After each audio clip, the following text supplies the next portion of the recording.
and welcome. Before the break, we finished dealing with Mr. Robert Scuddy's and Professor Anne Toomey's misleading statements about Magna Carta 1215 and what is law as opposed to what is legislation. It cannot be stressed enough to always retain in our minds the distinction between these two, because one facilitates freedom and individualism and the other slavery to various forms of collectivism. This fact means that Mr. Scuddy's statement in the comments to Professor Toomey's video on Constitutional Clarion, that he concerns himself only with what the law is rather than what we might wish it to be, is a deliberate lie. If we grant Mr. Scuddy the benefit of the doubt that he is genuinely unaware of the difference I've just outlined and is speaking from a state of nescience, meaning that the relevant information is unknown to him, then that undermines his credibility as a self-proclaimed expert in the law, whose works are allegedly referenced by several different nations, which are therefore taking advice from someone not as qualified as he or they thinks. If, on the other hand, Scuddy is aware of the distinction, then he is speaking from ignorance. In other words, he does understand the difference, but is choosing to ignore it and willingly mislead people in their desire to gain a proper education on the topic. Either way, it's probably good advice to set aside Mr. Scuddy's pronouncements on virtually all matters relating to law. The same goes, of course, for Professor Toomey. That's leaving aside the question of them both engaging in this deception, thus contributing to various forms of harm to their fellow Crown subjects, including sedition and treason, for pay. Not a very edifying picture when one looked into more deeply, is it? But let's move on. Why do so many people accept the utterances of such people at face value, never questioning whether they have any substance in reality, by which I mean in natural law? There are a number of factors involved. We could begin by stating that we've all been conditioned since birth to accept that our society is set up as is, and that to question or try to upset the status quo brings unwelcome responses. The overall social conditioning is reinforced in most cases by parental control. I well recall my father telling me that it was best to do what the government says. When I asked him why, and what if the government was telling people to do things that were harmful to oneself or others, or that one considered immoral, his reply was simple: because they can hurt you if you don't, son. And that basically sums up the position, doesn't it? At least he spared me the pathetic homily about the greatest good for the greatest number. Well done, Dad.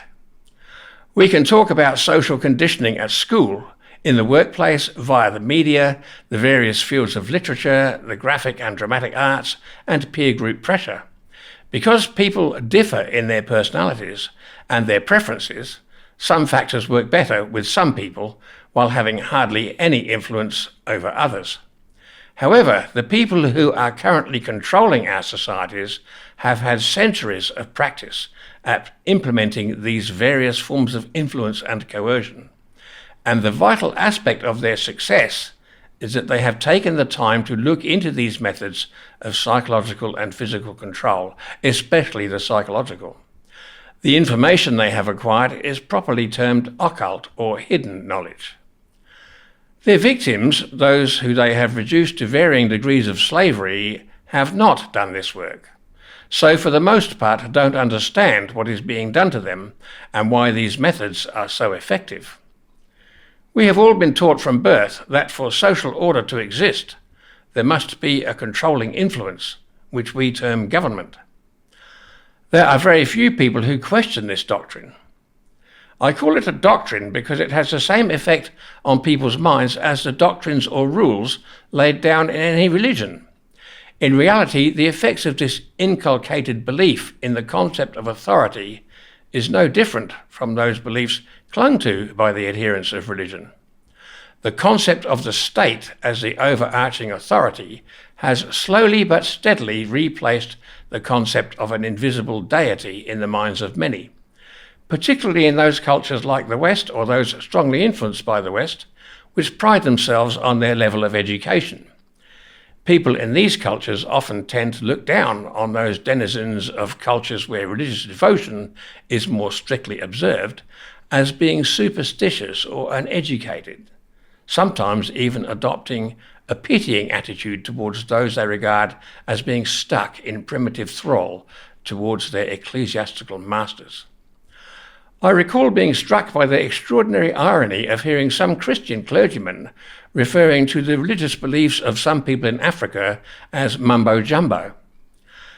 Considering the basic tenets of Christianity, that the universe was created perfect by a God who also created human beings which were imperfect, which had to be saved from eternal misery by God sending his own Son, who was also a God, down to earth as a human blood sacrifice, who then rose from the dead to return to his Father, with whom he would later judge all other humans as to whether they had observed his rules satisfactorily enough to enable his sacrifice on their individual behalf to have validity.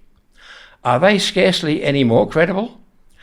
If considered objectively without emotional attachment to the relevant doctrines of various religions, are any of them more or less reasonable than each other?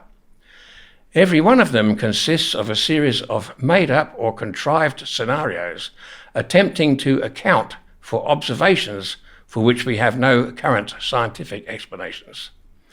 Very many provide the practitioners or dispensers of the teachings and rituals attaching to them with not only a form of sustenance for their own daily lives, but also a strong, frequently overpowering degree of control over their followers. If we consider the overwhelming percentage of the population which subscribes to the doctrine of the state being the ultimate authority in secular matters at least, and slavishly follows the dictates of those who pull the levers and push the switches of the apparatus of state, with only the tiniest fraction of the population ever questioning the basic concept underpinning the structure, one has to search quite hard to see how this differs from the social or political structure of any theocracy, past or present. We need to delve into how this situation came about. What is the origin of the concept of government? Is it as we have been led to believe? Some will note that in this talk I haven't referenced any other sources or thinkers. That is deliberate. I'm only looking at concepts that anyone possessing a normally functioning sensorium can easily discern for themselves. When we do that and discover some facts that are immutable or cannot be changed by human thought or action, if we want to make progress from that point, it's essential that we be intellectually honest and act only according to the natural laws that we have thus discovered. Failure to do this will result in us not attaining our stated goals. So, what is the source of government we have been taught to accept? We have virtually all, in early childhood, experienced the unpleasantness of either being bullied by another child or having some treasured possession stolen or damaged by another, or probably both. Our instinctive reaction is to seek redress for these events, which we soon learn is called justice, the restoration of things as they should be or as close to that former situation as possible. We can easily observe that everyone is born with equal rights which exist in nature. They are not derived from someone else's permission, nor can they properly, that is morally, be granted to or deprived from one individual according to the whims of another. We are all morally bound by natural law to observe and respect each other's natural rights to exist, sustain our existences, and retain possession of our property. By property, I mean anything that we create or acquire by our own lawful efforts, that is, such things not acquired by violating the rights of anyone else. Since we're all born with the same rights, it follows that no one has the innate authority to order anyone else to do anything. Of course, there will always be those who take the view that if they can get away with doing harm for personal gain, they will, unless stopped. For this reason, communities have installed governments which, of necessity, have to be granted an overriding priority on the use of force or coercion.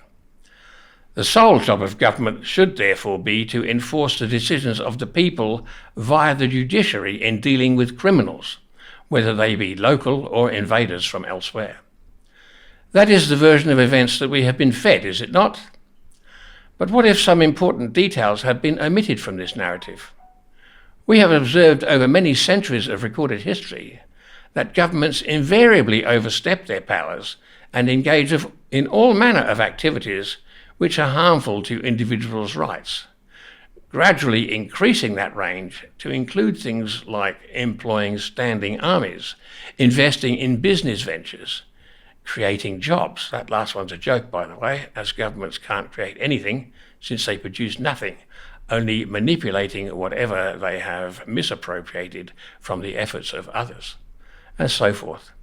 In doing these things, governments break all manner of the natural laws we've mentioned, and if we're intellectually honest, have to be classified as just as criminal in nature as those individuals who violate others' rights for personal gain.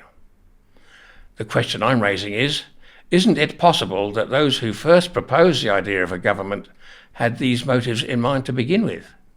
That they originally had criminal motivations and simply set about convincing the population that some form of protection from the random criminals that exist in any group, although usually quite small as a proportion of the total, was essential. To do this, they paid lip service to the concept of upholding natural rights, but as more than one aristocrat has been heard to admit, were really just the more successful of the thieves that infested medieval and earlier societies. In other words, which came first, the chicken or the egg? The government to protect us from crime, or the criminals who organised themselves and assumed the role of government? There's no doubt that under the law of the land currently in place, which is Article 61 of Magna Carta 1215, our entire government system throughout the British Commonwealth is criminally and treasonously unlawful. It possesses zero lawful authority and is thus only capable of threatening and inflicting harm by force, coercion and deception. If government and organised crime are indistinguishable from each other, why would any moral or indeed sane individual support either? Until a great many more people stir themselves to looking into and apprehending these facts, the criminal oppression currently being inflicted is going to continue. That raises the question, do those people who persist in ignoring this ongoing immorality and evil actually deserve the harm that is being inflicted upon them? From an absolutist moral viewpoint, the answer would be no. But from a philosophical perspective, what is the objective difference between ignoring those natural laws which govern the relationships between individuals and ignoring those which govern the physical realm, like gravity, or the effects of poisons taken voluntarily, or jumping into crocodile-infested waters? The results are just as discernible to the reasoning mind, but the intellectual honesty is overwhelmingly more evident in one sphere than the other. For anyone wanting themselves or their children to live in freedom, that has to change. When we continue, we will look at what must be done for this to be achieved. Thank you for watching.